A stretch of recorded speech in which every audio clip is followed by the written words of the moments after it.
It is a well-known fact that Ethiopia was one of two countries that avoided being colonized by Europeans during the scramble for Africa.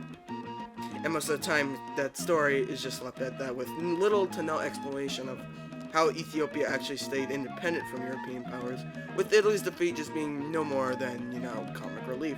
The Italian conquest of Ethiopia in the 1930s, however, is often overlooked as some minor thing that led up to World War II, and sometimes that war isn't even covered at all. However, this video will cover both conflicts between Ethiopia and Italy, as well as the major impacts that these two wars had on both countries, as well as the world.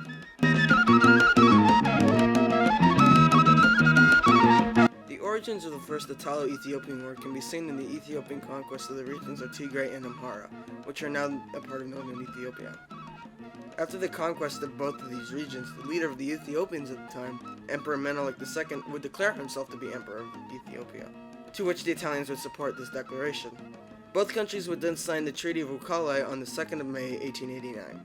The treaty would go on to outline several things. Some things that were included in this treaty were how the border would look between Italian Eritrea and Ethiopia in the north of the country, as well as what the relations between the two countries would look like, as well as trade agreements, but most importantly, it was how Ethiopia would conduct its foreign relations. However, the major problem with this treaty was that the Italian and Amharic versions of the treaty were different as to how the Ethiopian government would conduct its foreign relations. The Amharic version of the treaty stated that the Ethiopian government was allowed to choose whether or not it wanted to conduct foreign relations through Italy. In fact, the Amharic version directly states, quote, "His Majesty, the King of Kings of Ethiopia, can use the government of His Majesty, the King of Italy, for all treatments that did business with other powers or governments." Despite this, the Italian version of the treaty directly states, quote, "His Majesty, the King of Kings of Ethiopia, agrees to use the government of His Majesty, the King of Italy, for all business dealings with other powers or governments."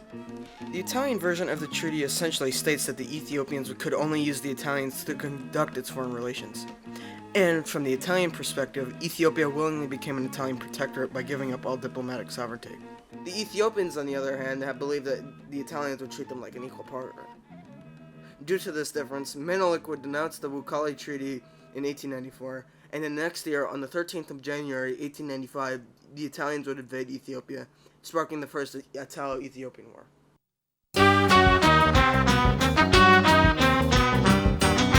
For the vast majority of the war, the two sides would mainly skirmish with each other, rarely getting to actual battles with each other.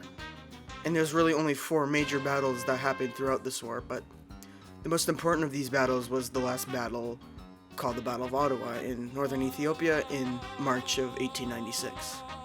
The Battle of Ottawa was the climax of nearly a month-long standoff between Italian forces led by General Ortisa Battieri and Ethiopian forces led by Menelik II.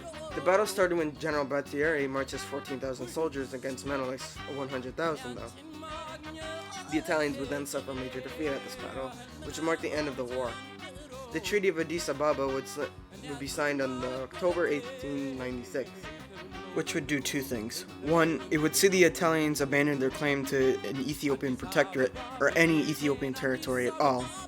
And 2, it would see the Italians cede some land that they had in Eritrea over to the Ethiopians, which may or may not have caused further disputes between the two countries later down the line in the 1990s. Fun fact.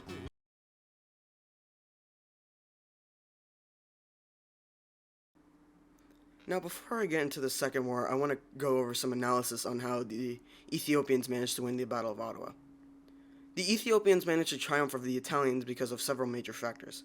The first factor was the supply issues, particularly food supply issues, that the Italian army was suffering from.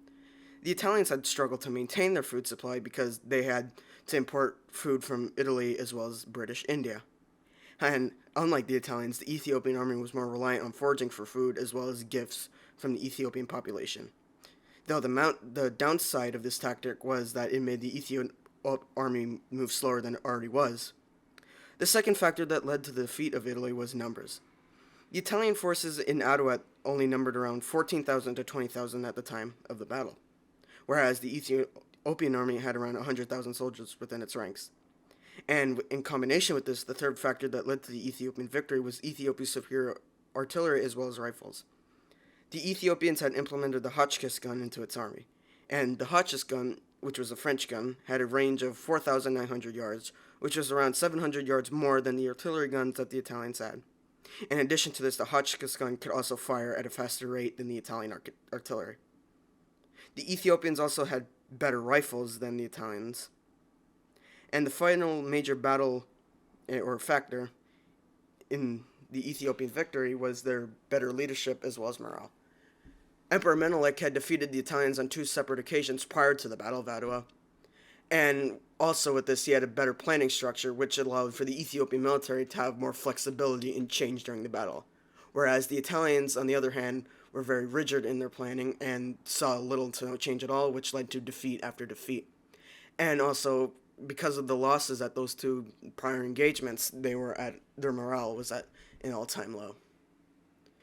And also, the Ethiopians had more major backers. More specifically, they had major backing from the Russian Empire, but a little minor help from the British, as that's where they got the rifles from.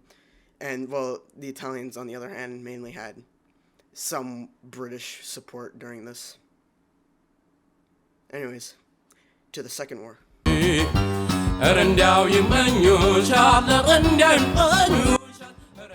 The Second Italo-Ethiopian War would not go like the first one. But before I get into that, let's just go over the causes of the war. The Italian government invaded Ethiopia for a second time for 2 main reasons. One of which, much like the first war, the Italians wanted to turn Ethiopia into a colony. As well as this, the Italians also wanted to increase their national prestige, as Italy wasn't very respected by the other colonial powers. And secondly, they also wanted to avenge the defeat that they suffered at the conclusion of the First War.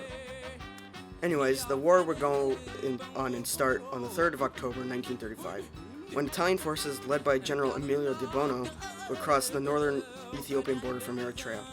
And a month later, more Italian forces led by General Rodolfo Graziani would cross the Somali-Ethiopian border in the south.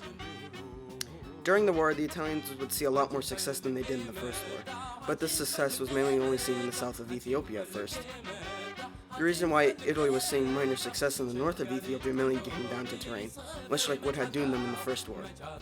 Along with this, the Ethiopians' Christmas offensive, which started in mid-December 1935, would see the Ethiopians slightly push the Italians back.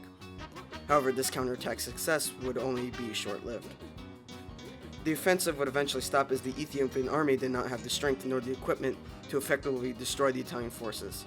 And along with this, the Italians would turn to a weapon that would make this war infamous in history. The Christmas offensive would be the first time in the war that the Italians would use chemical weapons. In fact, on the 22nd of December 1935, the Italians would drop mustard gas on the Ethiopian town of Takaze, and the Italians would continually use primarily mustard gas during subsequent battles in northern Ethiopia, most infamously during the battles of Shire and Mechu. The use of mustard gas in northern Ethiopia would nearly decimate the Ethiopian army units within the area, as the Ethiopians had no counters to the gas whatsoever. Along with this, the remaining Ethiopian forces would be put into a state of sheer terror, and so many would lose the will to fight the war. And along with this, the Italians would also deliberately bomb hospitals and Red Cross sites all around Ethiopia, which would only go on to make access to the hospitals even worse, which would cause more chaos behind the lines for Ethiopia.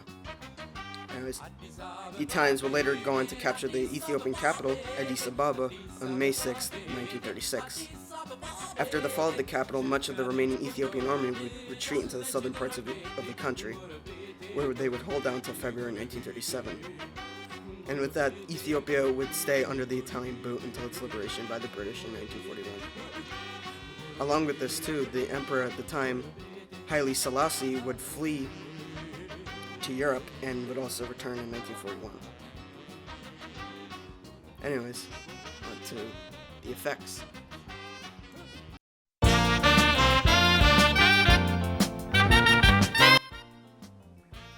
Now, both of these wars would go on to impact the Ethiopians, the Italians, and the world as a whole in several different factors. However, I'm going to go over the Ethiopian factors first. For negatives, obviously, these wars left thousands of Ethiopians dead, as well as massive damage to medical sites and infrastructure, which Ethiopia at the time barely had. Also, the Second War also saw their complete subjugation by the Italians, and their victory in the First War and the treatment that they dished out, if you will, to the Italian war prisoners left them internationally isolated. However, the positives of this were that the victory in the First War gave hope to not only Ethiopians but Africans as a whole that Europeans could actually be beaten, but I'll get on more on that in a bit. Also, with Haile Selassie, the Emperor of Ethiopia during the Second War, in his valiant defense, he'd become a revered leader and idolized when he would have a mostly stable reign until 1974, but that's a story for another time. Anyways, for the Italians, the impacts on them on the First War were the Prime Minister at the time, Francesco Crispi, would resign, which would lead to some Italian political instability. Italy at that time would also become an international laughingstock, which a stereotype would develop that would say that the Italians were more competent at being ice cream vendors and restaurant workers than at war. And this also impacted the way that Hitler viewed the Italians and Southern Europeans as a whole, which made him think that Southern Europeans were inherently lazier than Northern Europeans and Germans in particular. And for the Second War, the Italians would be more isolated internationally and would also slowly be cut up more and more by the British and the French, which would lead them to drift more and more towards Germany, which the French and the British did not want, as they were trying to appease Hitler and deter Hitler from starting World War II, which obviously didn't work. And also the Italians failed to get the prestige that they wished by launching this war in the first place, but they did get a colony, which was still one of their major goals. However, what I would say that the most important impact of these two wars were on independence movements throughout European colonies within Africa. Ethiopia's victory in the First War became a symbol of hope for said independence groups. This Ethiopia's victory meant that it was possible to defeat a European power. And Haile Selassie's valiant defense of Ethiopia during the Second War would go on to influence religion. More specifically, it would inspire the creation of Rastafarianism, which is a religion that believed Haile Selassie was the second coming of Jesus Christ, which, in fact, at least 800,000 people to 1 million people still follow this religion today. Now, before I go, I want to tell you a fun fact. So, the reason why so many African flags have red, yellow, and green on their flag is because of Ethiopia's struggle. Anyways, I hope you enjoyed this video. Some more videos coming soon. Anyways, bye.